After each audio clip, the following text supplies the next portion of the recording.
ਵਾਹਿਗੁਰੂ ਜੀ ਕਾ ਖਾਲਸਾ, ਵਾਹਿਗੁਰੂ ਜੀ ਕੀ ਫਤਿਹ।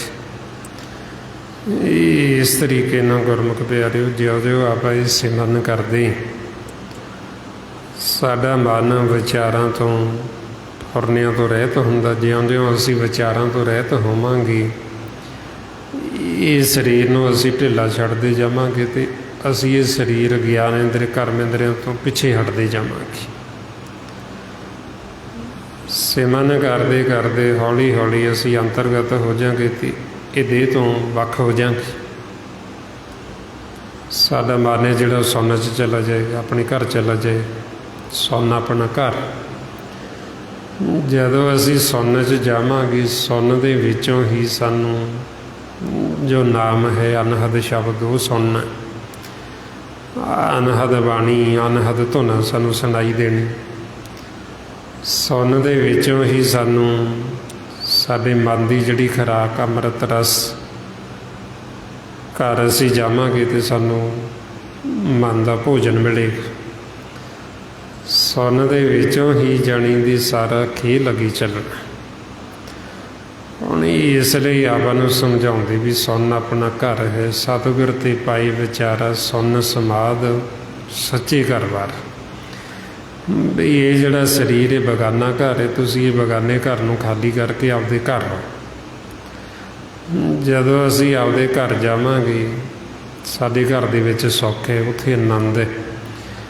ਇੱਧਰ ਬੇਗਾਨੇ ਘਰ ਦੇ ਵਿੱਚ ਅਗਿਆਨਤਾ ਦੇ ਵਿੱਚ ਦੁੱਖ ਹੈ।